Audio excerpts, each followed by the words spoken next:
Olá, boa noite, queridos amigos, sejam todos bem-vindos. Maslova, boa noite, seja bem-vinda. Morgana, deixa eu abrir aqui pelo meu perfil particular também. Costurice, boa noite, seja bem-vinda. Deixa eu entrar aqui também para poder acompanhar os comentários. Opa, pronto, aí dá problema. Aí dá delay, né? Mas tudo bem com vocês. Rejane, deixa eu marcar seu nome, Rejane. Fica melhor, de Minas Gerais, que legal.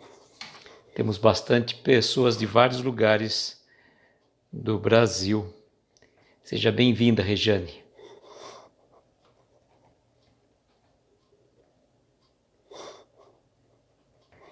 Então, estamos aqui. Os nossos amigos estão terminando lá o encontro espírita. E enquanto o pessoal está saindo de lá e vem para cá, Carlos, boa noite, seja bem-vindo, querido. Eu vou mandar os aviõezinhos. Enquanto a gente vai mandando os aviõezinhos, a gente vai aqui aguardando um pouco mais o pessoal chegar. E hoje nós temos uma mensagem muito interessante do Jerônimo. Mari, boa noite. Um beijo para o nosso querido Everton. E eu vou dar um aviso a vocês muito especial, que acho que eu já comentei, mas vou falar novamente, né? Que na última semana de outubro, Will, boa noite, querido. Na última semana de outubro, nós vamos ter a Semana Jerônimo Mendonça, que vai ser do dia 26 de outubro a 1º de novembro, exatamente. Flavinha, boa noite. Nosso querido Guri, o nosso querido Anderson está aqui com a gente, Gladys, a Ana Lupe, a Ágata, Isabel, Vitor. O Vitor está de passagem. Ana Maria, tudo bem com você? Estão chegando pessoal aqui, eu vou acabar de mandar os aviõezinhos. Então, na semana, Marquinho Faria, boa noite. Na última semana de outubro, vão ser 5 dias da Semana Jerônimo Mendonça e nós vamos ter convidados especiais aqui. Eu vou já adiantar alguns convidados. 2 dos convidados já estão aqui na live.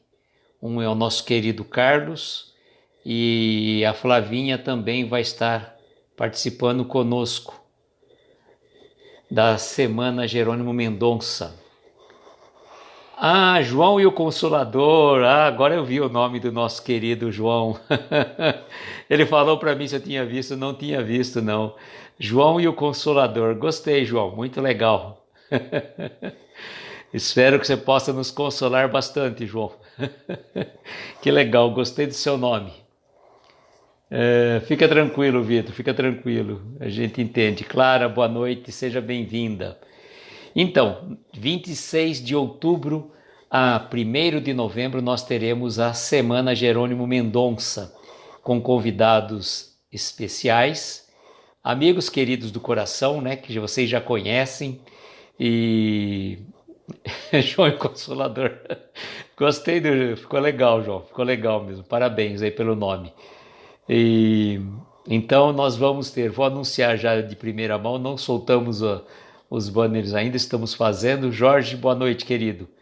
Mas dia 26, pelo perfil Pensamento Espírita, a Martiele vai estar recebendo como convidado o nosso querido Carlos Gomes. Olá, Daniele, boa noite, seja bem-vinda. No dia 27 de outubro, eu vou estar recebendo aqui João e o Consolador. O nosso querido João Carlos vai estar conosco no dia 27 de outubro. No dia 28 de outubro, olá Carol, boa noite, seja bem-vinda. Cláudia, boa noite, um beijo para o Everton. No dia 28, nós vamos estar recebendo, eu e a Ana Paula, vamos receber a Kátia, do Lar Espírita Pouso do Amanhecer. No dia 29, Flavinha vai estar aqui conosco, também na sexta-feira. E no dia 1º de novembro, dia do aniversário de Jerônimo Mendonça, nós vamos trazer o nosso querido Nicola Frattari, vai estar conosco. Então vai ser uma semana muito gratificante, com o aniversário de Jerônimo sendo... O Nicola vai vir para trazer alguns casos muito interessantes para as nossas reflexões. Então, marquem na agenda de vocês, de 26 de outubro a 1º de novembro. São 5 dias que nós vamos estar aqui conversando num bate-papo muito descontraído com os nossos amigos queridos. Tá bom? Vamos fixar o comentário. Sirlene, boa noite, seja bem-vinda. Olha só o comentário de hoje. Fidelidade. Fidelidade. Um tema muito oportuno. E como eu anunciei ontem para vocês, o Jerônimo, propriamente dito, não fica circunscrito apenas e tão somente na questão da fidelidade conjugal. É óbvio que ele coloca também com muita propriedade essa situação, mas ele vai trazer para nós outro tipo de fidelidade.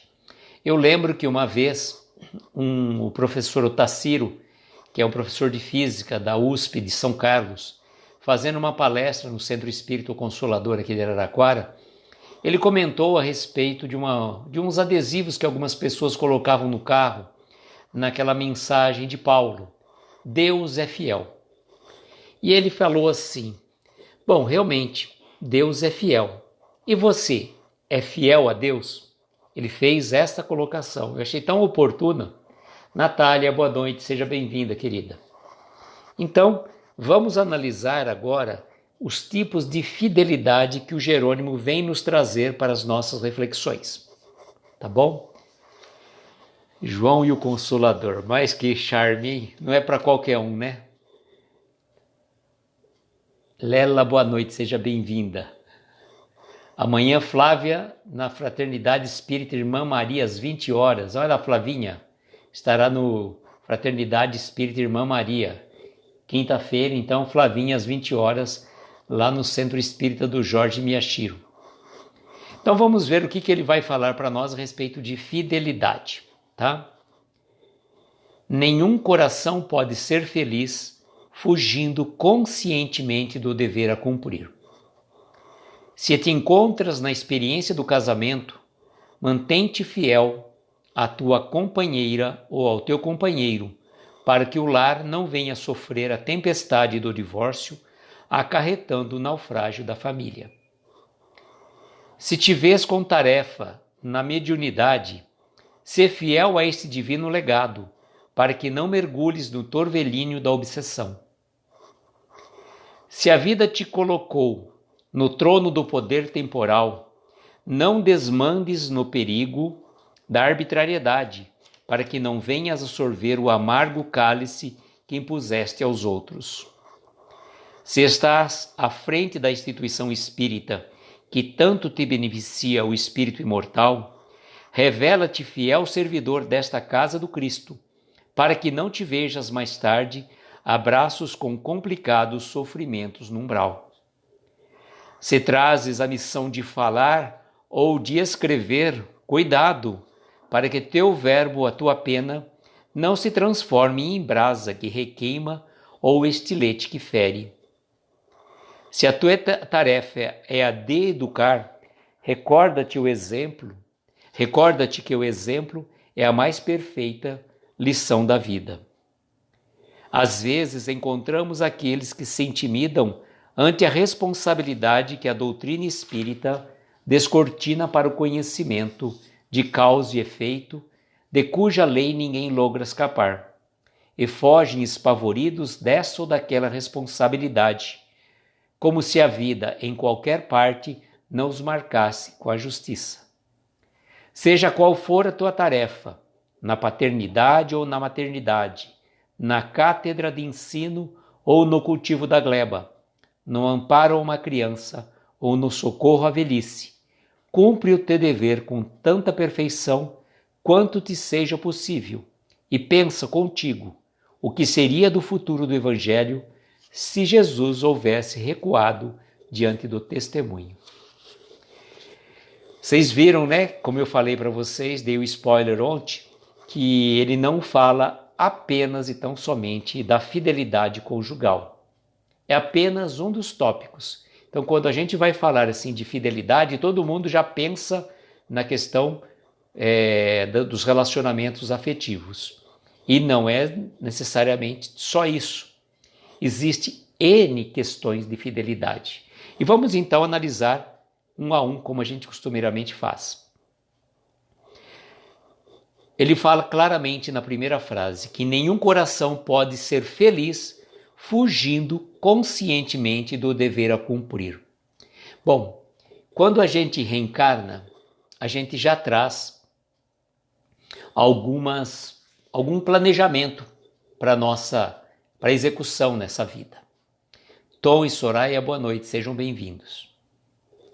Então nós já trazemos alguma lição para fazermos aqui, enquanto estamos encarnados.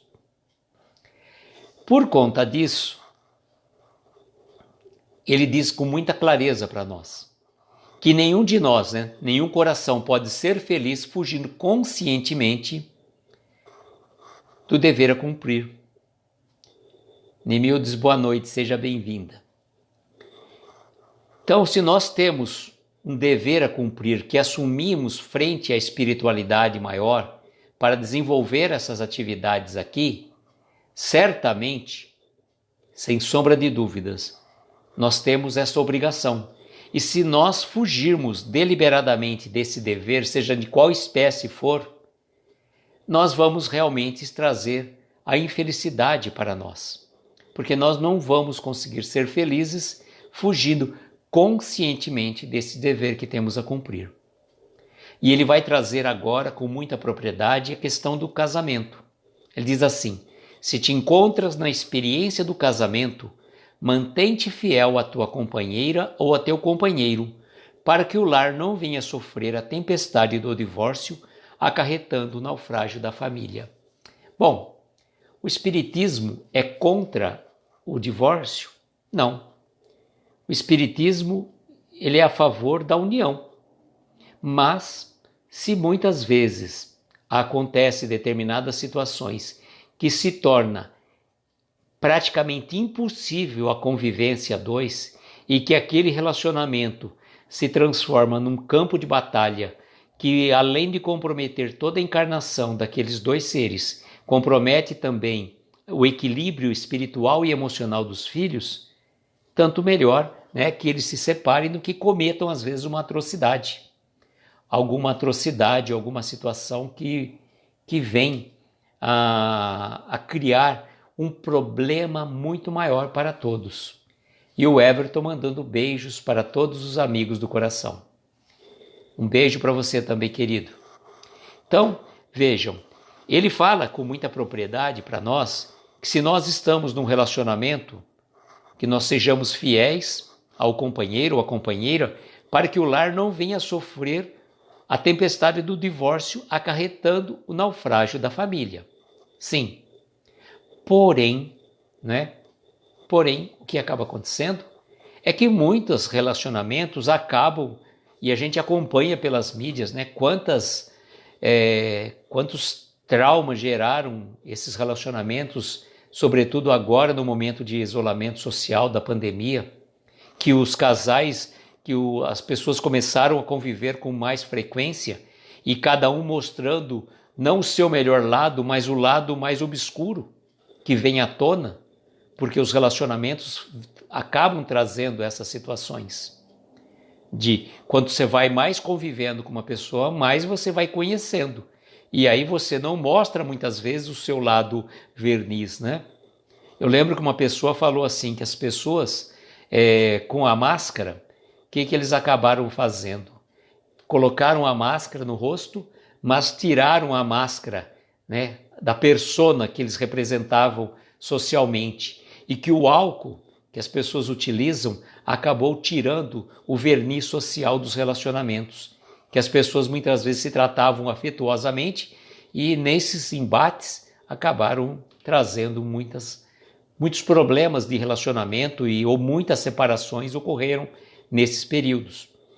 Então, nós não estamos aqui criticando o divórcio, criticando a separação de forma alguma, porque o Espiritismo não critica nada disso. O Espiritismo é muito claro, ele respeita o livre-arbítrio de cada um. Se não dá para a pessoa conviver, chegou num estágio de convivência que tornou-se insuportável e partirem às vezes até para as vias de fato, cometer até uma atrocidade, tanto melhor, né?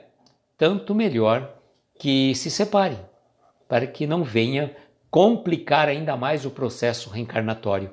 Porque vejam, mas o que vai acontecer? Bom, enquanto você não resolver a sua pendência com aquela pessoa, você vai voltar um outro dia numa outra situação, até você resolver. E lembro até daquela história que o Chico contou, né? Já falei para vocês, daquela mulher que estava reclamando sempre do marido, e o Chico tolera, minha irmã, tolera. Aí um dia a mulher toda vez reclamava para o Chico, e um dia ela chegou toda feliz dizendo para ele: Chico, estou livre, Chico, estou livre. Mas por quê, minha irmã? Está livre do quê? Meu marido veio a desencarnar. Pronto, cumpri a minha missão, tolerei até o fim. Chico, pois é, filha, pois é. Você tolerou até o fim. Agora, na outra vida, você vai voltar com ele para aprender a amá-lo. Né? Então, é mais ou menos assim que funciona. Nós temos que resolver as nossas pendências. Reconcilia-te com teu adversário enquanto estás com ele a caminho. Então, é isso que ele coloca aqui para a gente, né? Que, com certeza, o divórcio acaba trazendo uns traumas profundos, tanto no relacionamento a dois, como principalmente nos filhos.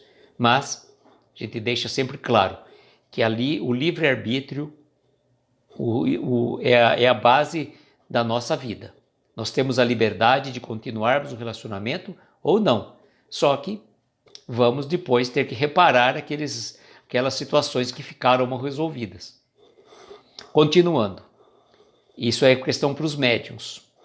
Se te vês com a tarefa na mediunidade, sê fiel a este divino legado para que não mergulhes no torvelinho da obsessão. Olá, Regina, boa noite, seja bem-vinda. Bom, quem é médium, no sentido mais ostensivo da palavra, porque médiums todos nós somos, todos nós temos a mediunidade, que é a faculdade inerente de termos intuição, uns mais, outros menos, um menos ostensivo, outros mais ostensivos. E esse trabalho no campo da mediunidade, uma vez que você foi agraciado com esta bênção, porque muitas pessoas acham um privilégio, outras acham um sacrilégio, né, ser médium. Então, neste processo, é muito importante que a gente tome consciência de sermos responsáveis, lembrarmos que estamos a serviço da espiritualidade. Não somos nós que estamos ali tendo 5 minutos de fama. Eu quero ser médium para receber o mentor da casa. É verdade, né? As pessoas falam, eu gostaria de desenvolver a mediunidade de psicografia, de psicofonia, de evidência. Ninguém quer desenvolver as outras mediunidades da paciência, da tolerância, da boa vontade. Então tem muitas e muitas mediunidades para desenvolvermos. Não precisamos nos achar que somos especiais, porque quanto mais a gente sobe nesse terreno de querer se achar que estamos com bastante... o mentor, eu recebo a comunicação do mentor da casa. Tal. E cuidado, né? Cuidado com orgulho, cuidado com privilégio e sacrilégio, João Carlos. Cuidado com a questão de se ufanar demais com essa pretensão, né?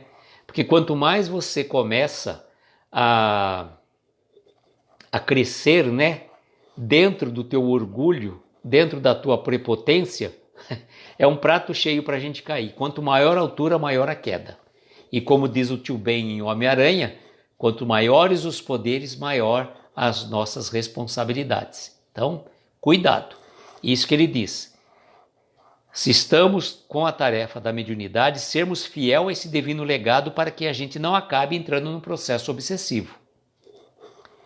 Continuando aqui, essa questão em relação ao poder. Lembra que eu falo para vocês que o poder corrompe o ser humano, corrompe o indivíduo?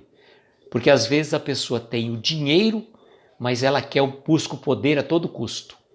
É do ímpeto daquela pessoa, dentro do íntimo dela, sabe? E ele fala assim: se a vida te colocou no trono do poder temporal, não desmandes no perigo da arbitrariedade, para que não venhas a sorver o amargo cálice que impuseste aos outros. Então vejam, né? Quando você tem o poder, você se acha acima do bem e do mal. Acima até de Deus, né? As pessoas se acham deuses. A gente até brinca que tem alguns professores universitários, né, com PhD e tudo mais, não são todos, né, fazendo um parêntese, que eles falam que são os verdadeiros deuses. Tem alguns que falam assim, uns acham que são, outros têm certeza. Então, conforme a pessoa vai tendo poder, ele vai se achando acima do bem e do mal. Acima do bem e do mal. E o poder corrompe o indivíduo. Eu falo particularmente que das provas que nós trazemos, uns podem falar, a prova mais difícil é a pobreza. Outros falam, não, a prova de pobreza, o que é isso, né? A prova mais difícil é a riqueza. Bom, entre a riqueza e a pobreza, qual que é mais difícil? Ambas são difíceis, mas a mais difícil de todas, na minha modesta opinião, é o poder, porque o poder corrompe o ser humano. Ele busca o poder a todo custo, ele passa por cima, ele não quer nem saber. Ele já mira uma pessoa lá na frente, vou pegar o cargo daquele lá para ter mais poder.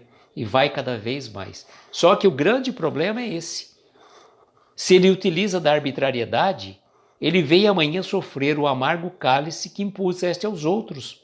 A lei de ação e reação, a lei de causa e efeito. E até ontem, né, nós comentávamos daquele vídeo, e o Marquinho me mandou também o vídeo lá do Cortella, quando fala assim, você sabe com quem você está falando? E aí ele faz toda aquela conjectura das galáxias, do Big Bang, foi muito interessante. E a Clara está dizendo que torna-se um vício, realmente. A pessoa busca o poder acima de qualquer coisa. Ela quer cada vez ter mais poder, mais poder. E ele se ufana. E é engraçado, eu estava lembrando, até agora comentando sobre isso, que se a gente prestar atenção no livro O Pequeno Príncipe e trouxer o Pequeno Príncipe pela ótica da doutrina espírita, dá para fazer uma boa relação dos vícios e das soberbas que vão aparecendo lá, né? O Will está dizendo, a riqueza traz o poder. Olha, Will, nem sempre, viu? Às vezes a pessoa busca o poder a todo custo. Ele quer mandar em alguma coisa, nem para ser que ele seja síndico de um prédio, né? Mas ele quer ter o poder de mandar, né? Ah lá, o João Carlos, quer conhecer o caráter de um homem, deu poder a ele. Ouvia hoje que a prova mais difícil é a cólera. Aí é uma outra situação, né, Ana? A cólera no sentido, a ira, a cólera, vai tendo uma série de circunstâncias. A gente está falando, eu estou dizendo assim, dentro dessas esferas, da riqueza, da pobreza e do poder, né? Eu acho realmente, a cólera, realmente, ela tira você realmente da tua zona de conforto, do teu equilíbrio, né? Ele vai continuar agora. Isso serve para qualquer um de nós. Se estás à frente da instituição espírita, que tanto beneficia o espírito imortal, revela-te fiel servidor desta casa do Cristo, para que não te vejas mais tarde a braços com complicados sofrimentos no umbral. Olha só, a gente costuma dizer que o espírita, ele é um melindroso por natureza. Então, ele vai trabalhar na casa espírita, então ele se sente importante, né? Ele se sente importante.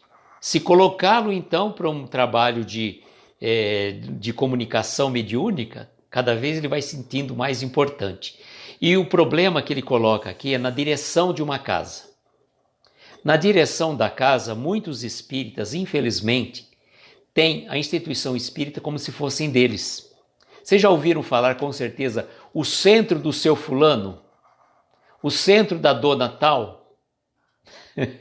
Então a pessoa fica tanto tempo como presidente daquela casa e não abre espaço para outras pessoas virem, para trazer abertura, sobretudo para os jovens, com as pessoas com outra mentalidade.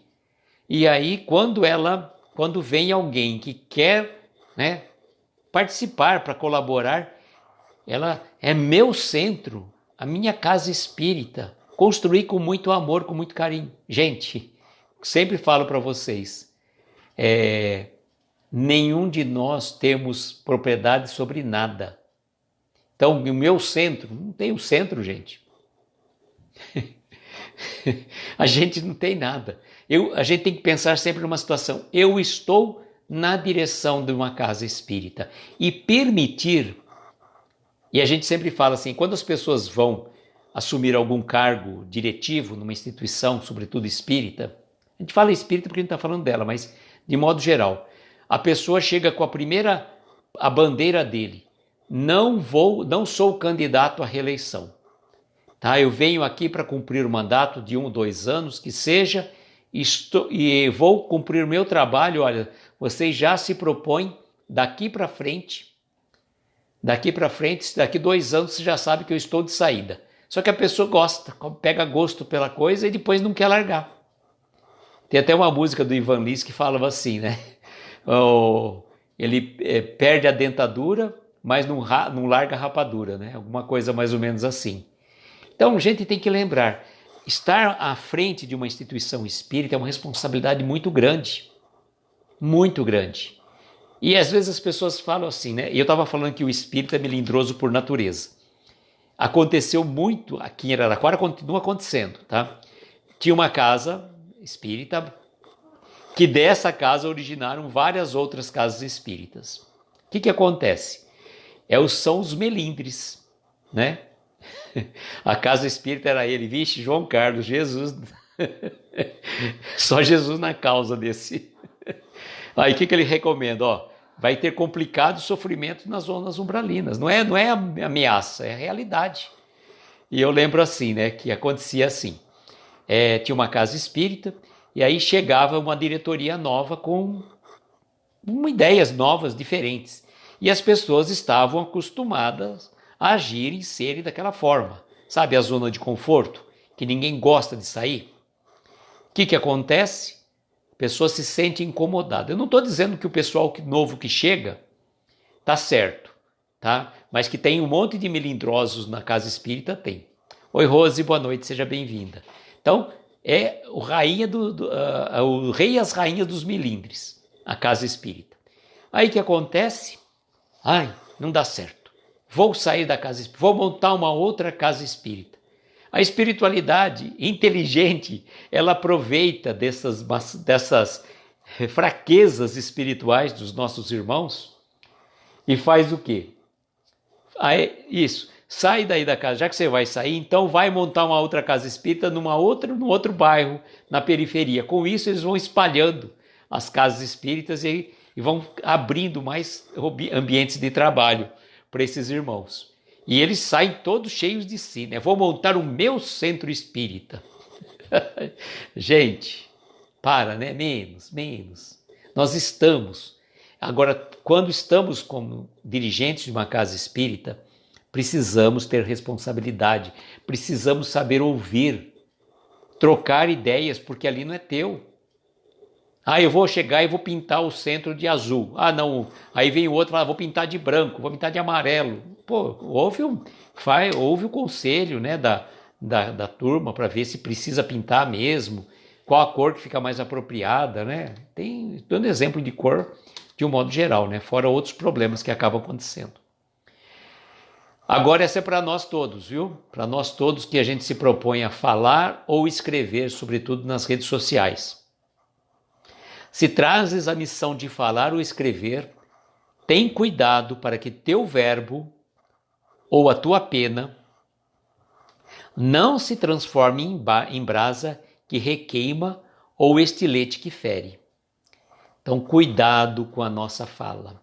Conforme a gente fala, ou conforme a gente escreve, a gente se compromete naquilo que estamos falando e naquilo que estamos escrevendo. Essa é a nossa marca. Ah, mas eu falei baseado em fulano. Bom, se você falou baseado em fulano, cite a fonte.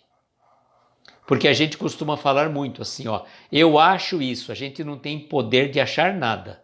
Eu posso ter uma opinião particular sobre uma determinada coisa, mas eu não posso ficar inventando histórias a respeito da doutrina espírita, né? E aí ele vai dizer também mais para frente uma situação nesse sentido. Então, quando nós vamos falar em público, seja virtualmente ou presencialmente, cuidado, sejamos fiéis à doutrina espírita. A gente não tem que ficar falando A, B, C ou D diferente do que está na codificação. Ali nós estamos falando em nome da doutrina espírita, não estamos falando em nome nosso próprio. Entendeu? Nesse momento, quando a gente faz esse projeto aqui, de Momentos com Jerônimo, a gente se propõe a falar das mensagens de Jerônimo Mendonça baseadas nos preceitos da doutrina espírita. Senão a gente poderia criar uma live falando de outros assuntos, que não doutrina espírita. Gente, vamos tricotar hoje, vamos marcar uma live só para a gente ficar tricotando, falando disso, falando daquilo? Podemos, mas não ficar vinculada à doutrina espírita. Então, a nossa fala, seja oral ou escrita, ela tem que estar alicerçada dentro de um cuidado máximo, para que a gente não venha, utilizando a nossa palavra, ferir ou magoar quem quer que seja. Ele vai dizer ainda, se a tua tarefa é de educar, recorda-te que o exemplo é a mais perfeita lição de vida. Então, aqueles que são professores dos mais diversos níveis, seja dentro da educação básica, seja dentro de uma instituição de ensino superior, ou seja mesmo perante a evangelização infantil, a mocidade espírita, é fundamental e importante que nós utilizemos sempre o nosso exemplo. Porque se as palavras...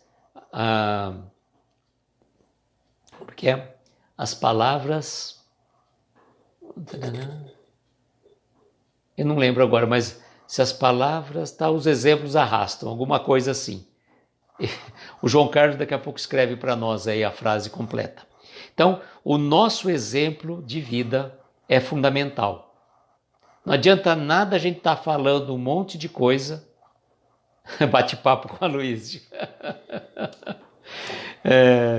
Papo à toa, né, Flavinha? Jogando conversa fora. Fala pro João Carlos que ele cria um outro perfil desse tipo aí. João Consolador, eu gostei do João Consolador, ficou muito bom. João Carlos. Então, continuando, que a nossa tarefa, sendo de educar, nós temos que recordar que a lição maior é o exemplo. É o exemplo, sempre. As palavras convencem, mas os exemplos arrastam, é isso mesmo.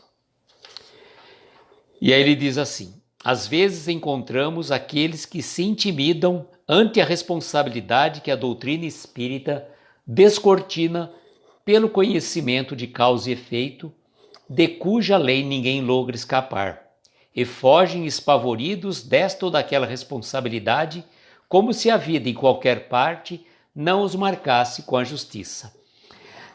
Acho que já aconteceu com vocês já viram várias pessoas nesse tipo, né?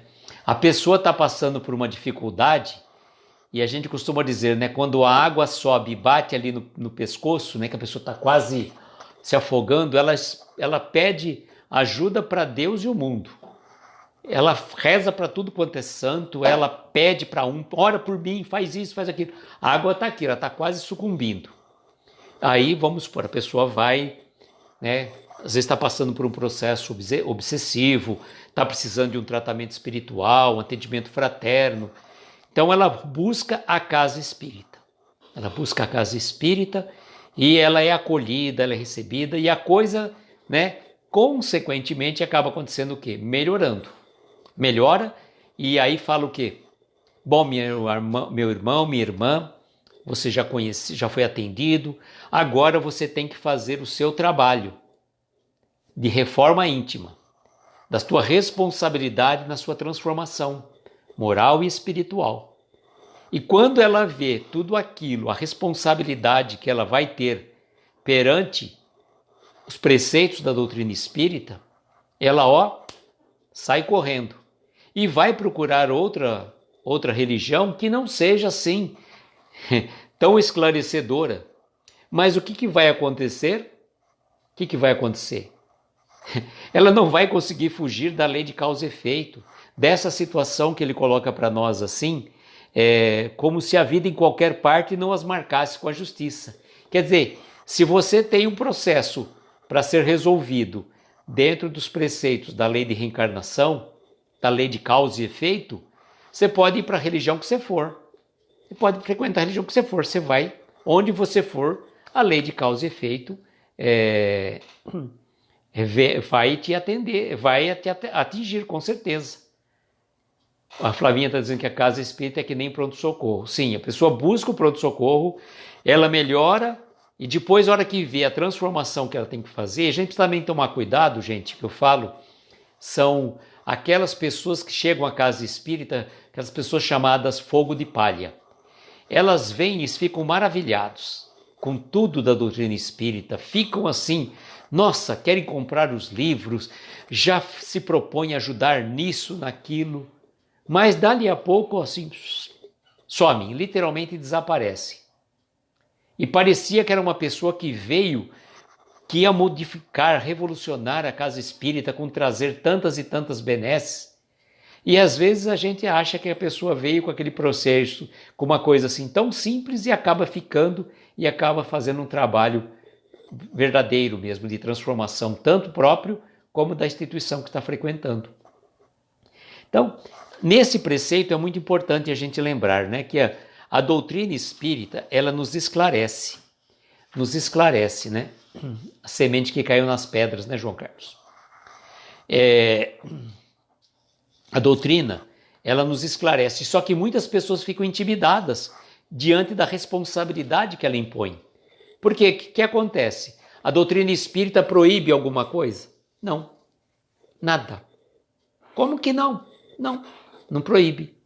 Nós somos livres para fazer o que quisermos, só que seremos responsáveis pelas consequências dos nossos atos, das ações ou das omissões.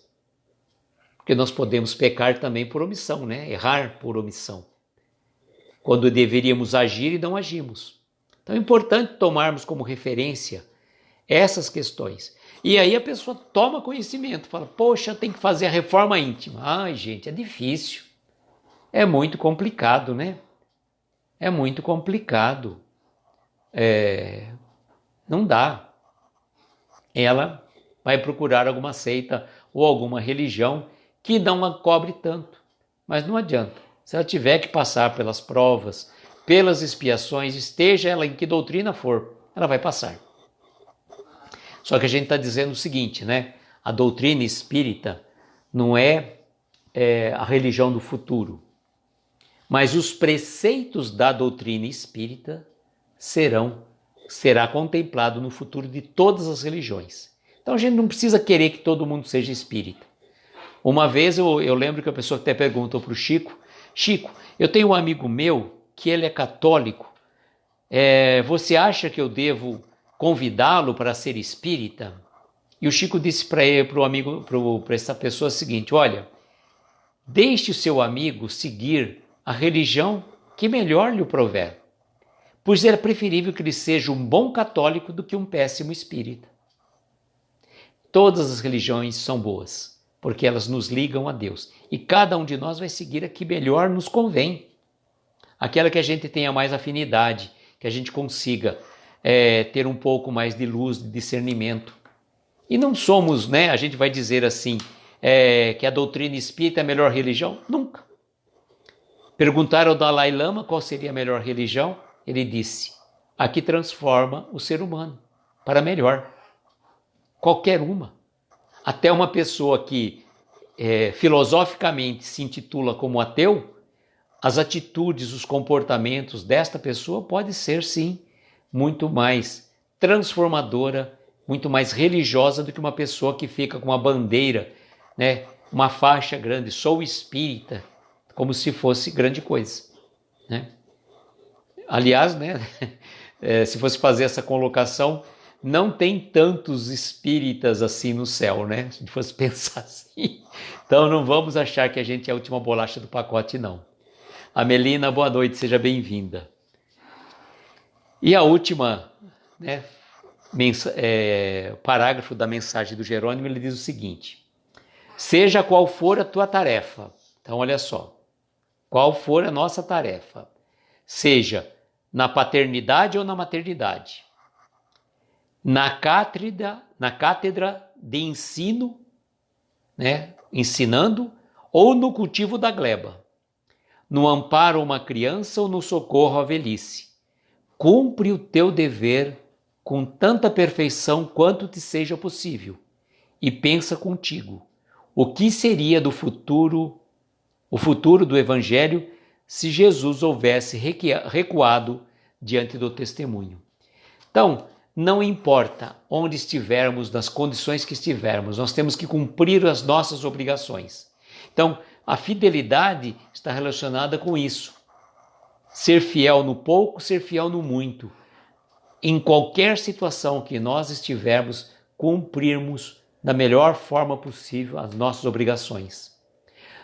Se você trabalha numa parte profissional, você faça o melhor que você puder, independentemente do salário que você ganha.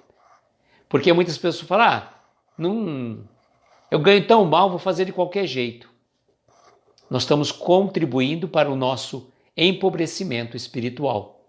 Então é importante nós procurarmos fazer o melhor possível aquilo que estamos propondo fazer, né?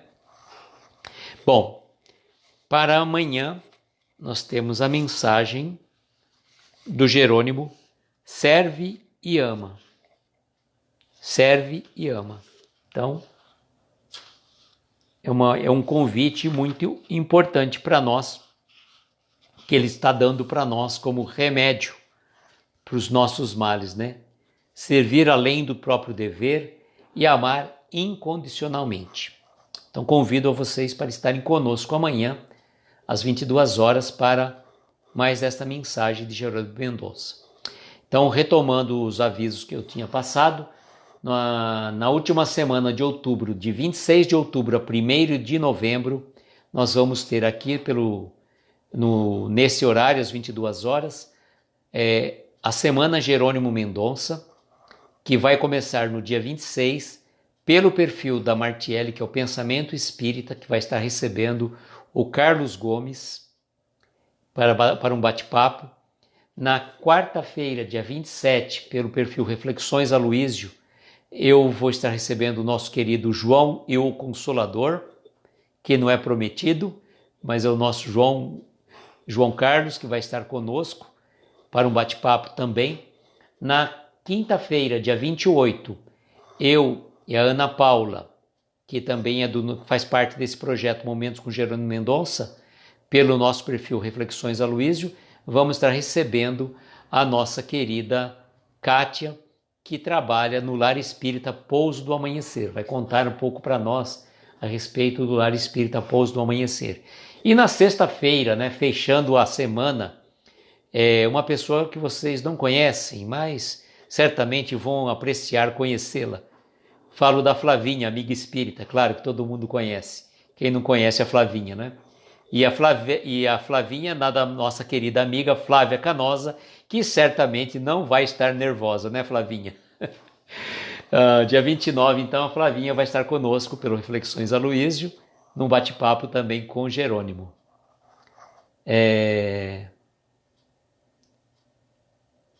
Que legal, a Rosia está falando do amigo dela que se recuperou, está se recuperando. Que bom, Rose. E no dia 1º de novembro, aniversário de Jerônimo Mendonça, às 22 horas, pelo nosso perfil, vamos receber o nosso querido Nicola Fratari, que vai contar alguns causos de Jerônimo Mendonça. Tá bom? Então fica aí o convite para vocês estarem conosco na Semana Jerônimo Mendonça. E agora eu vou convidar a todos para que a gente faça as nossas preces, as nossas vibrações. Aqueles que se sentirem confortáveis, pegar um copo com água, né?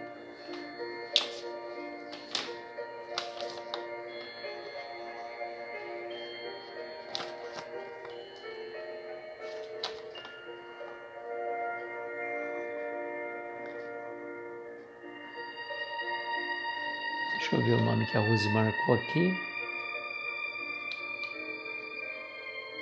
Antônio Correia Lula está aqui.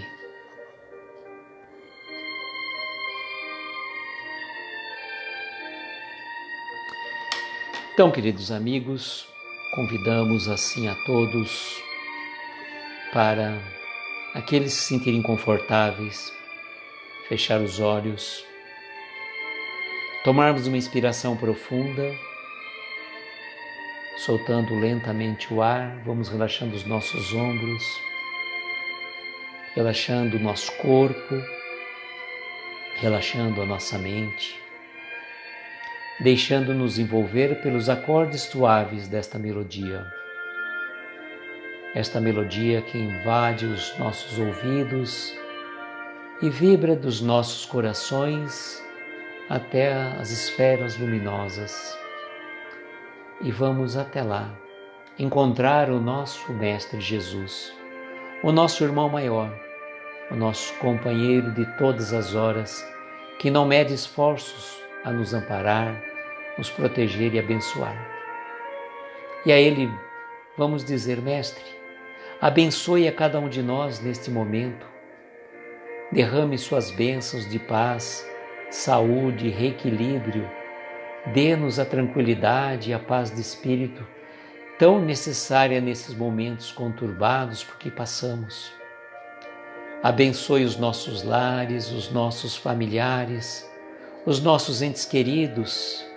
Abençoe a tantos corações aflitos que costumeiramente passam por provações, por dificuldades ao longo desta jornada evolutiva. Sabemos, Mestre, que os momentos exigem um maior sacrifício da parte de cada um de nós. Mas por maiores que sejam as dores, por maiores que sejam as dificuldades, sabemos, Mestre, que está no leme de nossa vida, está sempre nos amparando, nos protegendo e abençoando. E queremos rogar, Mestre, que possa abençoar aos velhinhos nos asilos, aos órfãos, aos presidiários, sem teto, os doentes, sejam eles nos hospitais ou em seus lares. Ampare também, Mestre, corações queridos que estão partindo para o plano espiritual, dando consolo aos familiares que aqui ficam. Ampare todos aqueles desamparados da sorte, todos aqueles que estão sofrendo de alguma forma.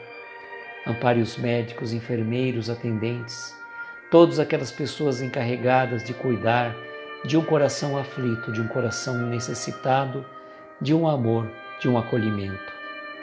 Queremos pedir neste momento, Mestre, em especial, por algumas pessoas que nos pediram preces, como a Cláudia Aparecida Trupel, José Henrique Aguiar, Samuel Alves dos Santos e a Adriana, Luísa Marques, Ivana Atílio Sanches, Antônio Correia Lula, Marlene Vicente Atílio, Paulo César Faria, Gabriela Ananias Alves, Lázara Bombarda Sônego, Edviges Gomes Sônego, Silvia Helena de Jesus Manzoli, Maria do Carmo Mendonça, Olívio de Jesus, Luciana da Silva Moreira e família, de Ângeles do Nascimento Calaf, Ana Paula de Oliveira Coimbra, Iago Monteiro e Juliana Suficel Estafa.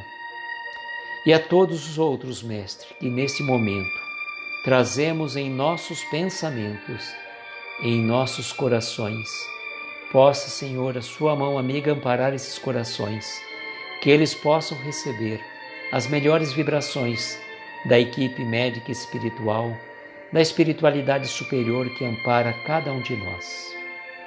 E gratos somos, Senhor, pela oportunidade desta reunião, pela presença de tantos corações queridos que estão sempre nos acompanhando nestes momentos, agradecendo a Jerônimo Mendonça, que trouxe essas mensagens tão esclarecedoras, e ainda ao bondoso Dr. Bezerra de Menezes, a quem rogamos que a sua equipe médica possa fluidificar essas águas e, derramando sobre elas os eflúvios benéficos e salutares, de acordo com a necessidade de cada um de nós.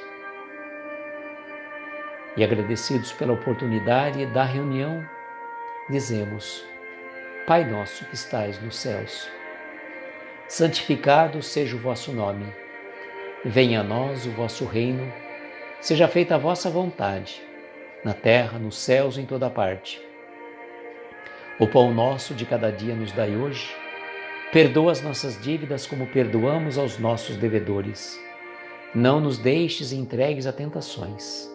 Livra-nos de todos os males, principalmente daqueles que ainda trazemos dentro de nós mesmos, porque Teu é o poder, o reino e a glória para todo sempre. E que assim seja, Senhor, que assim seja. Agradeço uma vez mais a cada um de vocês que esteve aqui conosco. Agradeço a espiritualidade amiga que certamente abençoou a cada um de nós. Aquele que passou pela live, aqueles que vão assistir depois. E só temos a dizer muito obrigado, Senhor. E como sempre, para finalizar, eu desejo que nós tenhamos uma noite abençoada, de estrelas luminosas a amparar os nossos mais belos sonhos. Muita paz, muita luz, um beijo no coração de cada um de vocês e até amanhã, se Deus quiser. Tchau, gente.